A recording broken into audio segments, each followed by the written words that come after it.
हे बघा, भांडं तिरपं केलं तरीसुद्धा दही आपलं हलत नाही. अगदी घट्ट दही तयार झालेलं आहे. ह्याची रेसिपी आज चॅनलला घेऊन आलेली आहे. चाकणीसुद्धा कापता येईल इतकं घट्ट दही.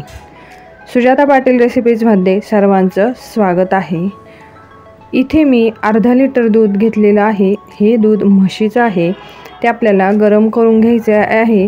गरम झाल्यानंतर दूध वरती यायला लागलं की चमच्याने ते पुन्हा असं ढवळून घ्यायचं आणि परत त्याला उकळू द्यायचं.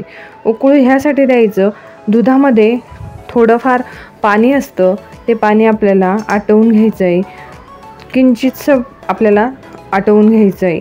जवळपास 4 ते 5 मिनटं आपल्याला गॅसची फ्लेम मीडियम ठेवून हे दूध आपल्याला व्यवस्थित उकळून घ्यायचे. दूध उकळून घेतल्यामुळे काय होतं की दह्याला पाणी सुटत नाही, अगदी घट्ट दही होण्यास मदत होते. अशा पद्धतीने इथे मी 4-5 मिनटं दूध उकळून घेतलं. त्यानंतर गॅस बंद करून दिला. गॅस बंद करून दिल्यानंतर हे दूध आपल्याला थंड करून घ्यायचं आहे, पण पूर्ण थंड करायचं नाही.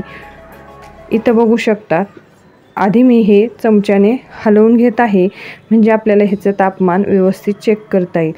तर बोटाला चटका सोसवेल इतकं आपल्याला गरम ठेवायचं आहे. अगदीच थंड नाही ठेवायचं, थोडंसं कोमट ठेवायचं आहे. त्यानंतर इथे मी 2 चमचा दह्याचं विरजण घेतलं आहे. ते आपल्याला व्यवस्थित असं फेटून घ्यायचे आहे. त्याच्या गाठी मोडून घ्यायच्या आहे. ज्या गाठी असतात त्या सगळ्या अशा व्यवस्थित मोडून घ्यायच्या आहे. गाठी मोडल्यामुळे काय होतं, ते दुधात व्यवस्थित मिक्स होतं आणि त्यामुळे व्यवस्थित दही लागण्यास मदत होते.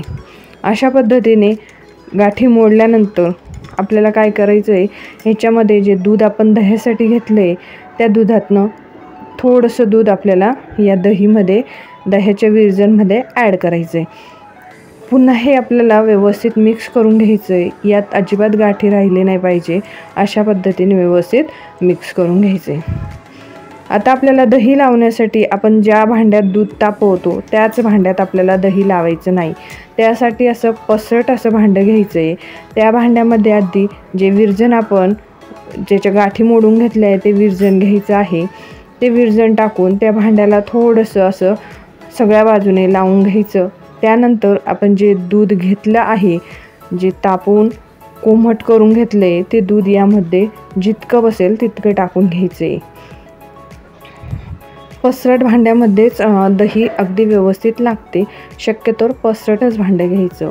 त्यानंतर आपण हे दूध चमच्याने 2-3 वेळा चांगलं ढवळून घ्यायचं, मिक्स करून घ्यायचं, म्हणजे ते दही आणि दह्याचं विरजण आणि दूध व्यवस्थित मिक्स होऊन जाईल.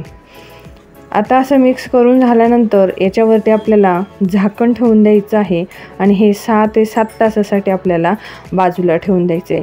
झाकण ठेवल्यानंतर आपल्याला पुन्हा उघडून बघायचं नाही. पुन्हा उघडून बघितल्याने त्याच्यातली वाफ जाते आणि दही व्यवस्थित लागत नाही. 6 ते 7 तासानंतर दही मी फ्रीजमध्ये ठेवलं 2 तासासाठी. त्यानंतर इथं बघू शकतात आपली दही अगदी घट्ट जमलेली आहे, अगदी व्यवस्थित जमलेली आहे. भांडं तिरपं केलं तरी ते दही जागचं हलत नाही आहे. अशा पद्धतीने आपलं घट्ट दही जमा झालेलं आहे. इथे मी तुम्हाला चमच्याने काढून दाखवत आहे. बघा, अगदी घट्ट दही झालेलं आहे. अशा पद्धतीने तुम्हीसुद्धा घट्ट दही घरच्या घरी लावू शकतात. तर त्यासाठी मी काही टिप्स सांगणार आहे, त्या नक्की फॉलो करा. टिप नंबर 1, दह्यासाठी जे दूध घेतलं आहे ते 4 ते 5 मिनटं उकळवून घ्यायचं. टिप नंबर 2, ज्या भांड्यात दूध उकळवलं किंवा गरम केलं त्याच भांड्यात दही लावायचं नाही, दुसऱ्या भांड्यात लावायचं. टिप नंबर 3, दूध हे आपल्याला दही लावण्यासाठी कोमट घ्यायचं आहे. टिप नंबर 4, दही लावल्यानंतर झाकण ठेवल्यानंतर परत उघडून बघायचं नाही.